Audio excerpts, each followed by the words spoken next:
Hello friends, మనిషి జీవితానికి అవసరమైన దానికంటే ఎక్కువ పోగు చేస్తే ఏమవుతుందో ఈ వీడియోలో తెలుసుకుందాం.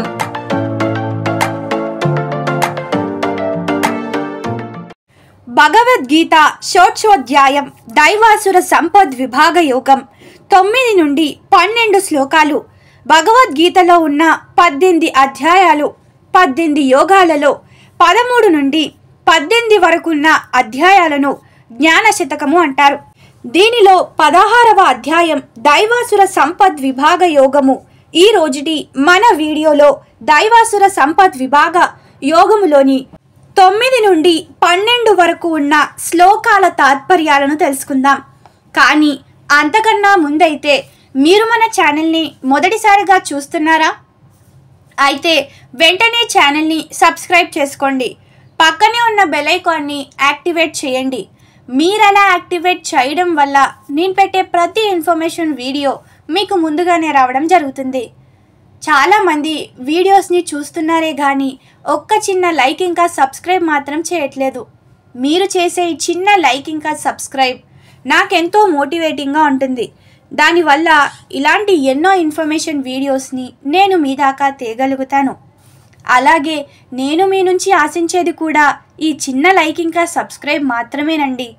ప్లీజ్ అండి, ఎవరైనా ఛానల్ని కొత్తగా చూస్తున్న వారైతే ఛానల్ని సబ్స్క్రైబ్ చేసుకోండి.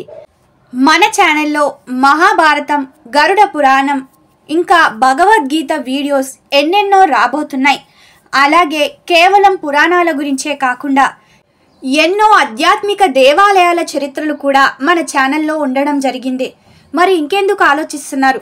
వెంటనే ఛానల్ని సబ్స్క్రైబ్ చేసుకోండి. తప్పకుండా మీరు మన ఛానల్ని సబ్స్క్రైబ్ చేసుంటారని ఆశిస్తున్నాను. అలాగే ఈ వీడియో చూస్తున్న వారంతా కామెంట్ బాక్స్లో జై శ్రీకృష్ణ అనే కామెంట్ని చేయండి. ఇక ఏమాత్రం ఆలస్యం లేకుండా వీడియోలోకి వెళ్దాం. ఏ విధంగా మోహితులై తాత్కాలికమైన వాటికి ఆకర్షితులవుతామో శ్రీకృష్ణుడిలా వివరిస్తున్నాడు. ఇటువంటి దృక్పథంలో గట్టిగా ఉండి ఈ తప్పుదోవ పట్టిన జీవాత్మలు అల్ప బుద్ధితో మరియు క్రూర కార్యాలతో ప్రపంచానికి శత్రువులుగా మారి దానిని విధ్వంసం చెయ్య భయపెడతారు. నిజమైన ఆత్మజ్ఞానం లేక అసురి ప్రవృత్తి కలవారు వారి యొక్క మలినమైన బుద్ధిచే యథార్థ సత్యము యొక్క వక్రీకరించబడిన దృక్పథాన్ని పుట్టిస్తారు. చార్వాక సిద్ధాంతము దీనికి ఒక ఉదాహరణ. బతికినంత కాలం సుఖిస్తూ బతుకు. ఒకవేళ నెయ్యి తాగటం ఇష్టమైతే అప్పు చేసైనా సరే అలాగే చెయ్యు.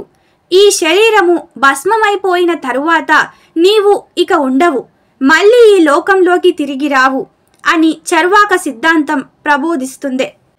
ఈ ప్రకారంగా అసురి మనస్తత్వం కలవారు ఆత్మ యొక్క నిత్య స్వాతంత్ర అస్తిత్వమును మరియు కర్మఫల ప్రతిచర్యను తిరస్కరిస్తారు. దీనితో వారు ఏ సంకోచము లేకుండా స్వార్థ పనులలో నిమగ్నమై ఇతరుల పట్ల క్రూరంగా కూడా ప్రవర్తించడానికి వీలుగా ఉంటుంది. ఒకవేళ వారికి ఇతరులపై అధికారం ఉంటే వారిపై కూడా ఈ తప్పుడు దారి పట్టిన భౌతిక దృక్పథాన్ని రుద్దుతారు.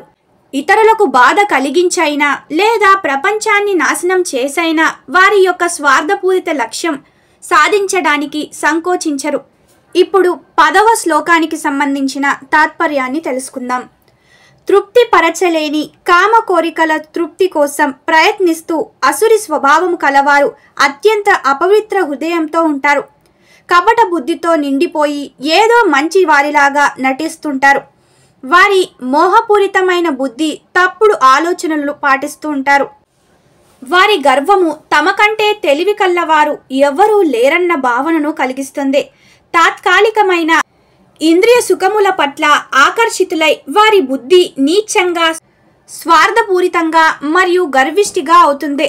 ఈ విధంగా వారు శాస్త్ర ఉపదేశాలను పట్టించుకోకుండా ధర్మబద్ధమైన సత్యవంతమైన నడవడికకు విరుద్ధంగా ప్రవర్తిస్తూ ఉంటారు. ఇప్పుడు మనం 11వ శ్లోకానికి సంబంధించిన తాత్పర్యాన్ని తెలుసుకుందాం.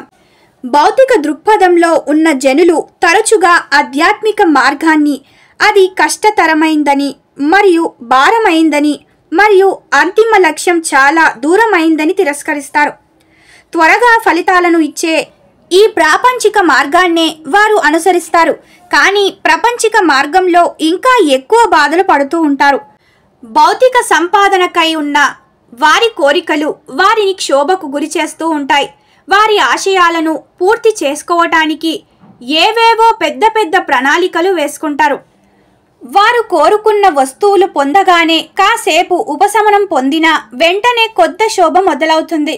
వారు సంపాదించిన వస్తువు దెబ్బతింటుందనో ఇతరులు ఎవరైనా తిరస్కరిస్తారేమో అన్న ఆందోళనతో దానిని కాపాడుకోవటానికి శ్రమిస్తూ ఉంటారు. చిట్ట చివరికి ఆ మమకారం ఉన్న వస్తువు విషయంలో అనివార్యమైన ఎడబాటు సంభవించినప్పుడు మిలిగేది దుఃఖమే. ఈ ప్రపంచంలో జనులు చెప్పలేని బాధలను మరియు ఒత్తిడిని ప్రపంచిక ప్రయాసలో అనుభవిస్తూ ఉంటారు. సంతానాన్ని పెంచటం, వ్యాపారం చేయటం, ఆస్తిపాస్తులను కూడబెట్టడం మరియు కీర్తి ప్రతిష్టలను సంపాదించుకోవడం వంటివి. వారు కనుక ఇదే విధమైన అనురాగము, శ్రద్ధ ఆ శ్రీకృష్ణుడి పాదార విందముల వద్ద ప్రేమను పెంచుకోవటంలో చూపిస్తే వారు ఇక ఎన్నటికీ ఆ మృత్యువు దేవత యమధర్మరాజు గురించి చింతించవలసిన అవసరం ఉండదు. కానీ అసురి ప్రవృత్తి కలవారు ఈ పచ్చి నిజాన్ని ఒప్పుకోవటానికి తిరస్కరిస్తారు. ఎందుకంటే ఈ ప్రపంచిక సుఖాలే అత్యున్నత ఆనందమని వారి బుద్ధులు నిశ్చయంతో ఉంటాయి.